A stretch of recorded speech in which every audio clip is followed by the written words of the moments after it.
Mr. Chairman, I have an amendment at the desk, numbered 145. The clerk will report the amendment. Amendment number 145, printed in the Congressional Record, offered by Mr. Grijalva of Arizona. Add at the end the following: A, protected public lands. The plan required by... May I ask for unanimous consent to dispense with the reading? Without objection, so ordered. Thank you. Gentleman's recognized for 5 minutes. Thank you, Mr. Chairman. Again, I rise to offer what I hope will be an amendment that every member in the body can support. This amendment would simply prevent new planned oil and gas drilling in our national parks or on protected public lands, including national monuments, national recreation areas, or areas of critical environmental concern. The debate yesterday and today has shown the American people that there are deep divisions between our two parties when it comes to America's energy future. We have starkly different priorities for protecting communities and the climate and securing environmental justice and safeguarding public health. And I hope the concerns that we've raised might change some minds across the aisle, though I worry it will not.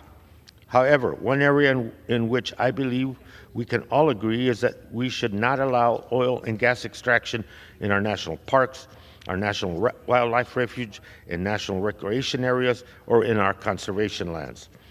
Mr. Chairman, for those of us who have had the privilege to serve on the House Natural Resources Committee, we hear nearly every day about what parks and public lands mean to the community and in every congressional district across the country. Put simply, Americans love their parks. From the Everglades to the Grand Canyon, Shenandoah, Mesa Verde, these iconic landscapes are some of the most visited and most loved in the United States. It is our responsibility as elected officials to ensure future generations, our children, our grandchildren, will have the same opportunities we have enjoyed and experienced in these incredible places.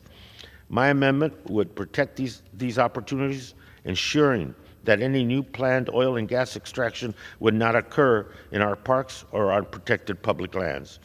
And despite what some may suggest, this amendment is essentially, given the repeated extremist efforts we saw under the previous administration to open protected lands to extraction, this amendment is necessary.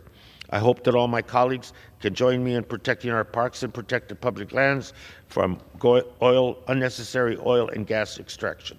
I urge a vote yes on the amendment and yield back the balance of my time.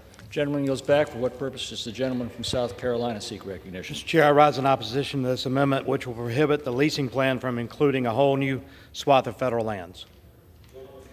For 5 minutes. This is a solution in search of a problem, because many of these areas are already protected.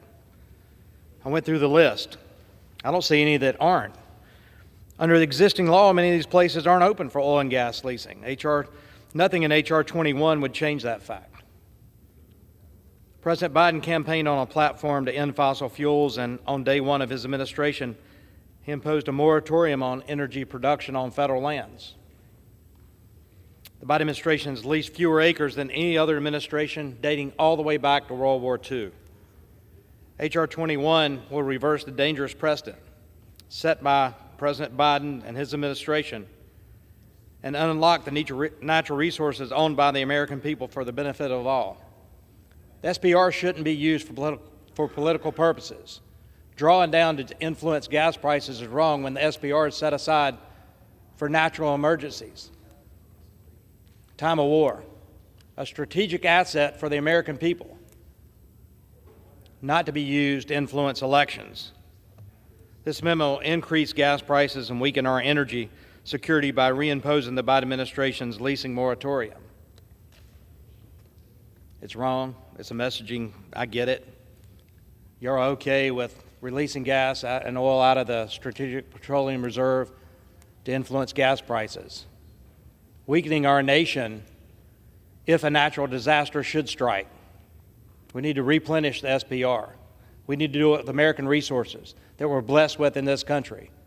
That's what H.R. 21 does, so I urge a no vote on this amendment, and I yield back. Gentleman yields back. The question is on the amendment offered by the gentleman from Arizona.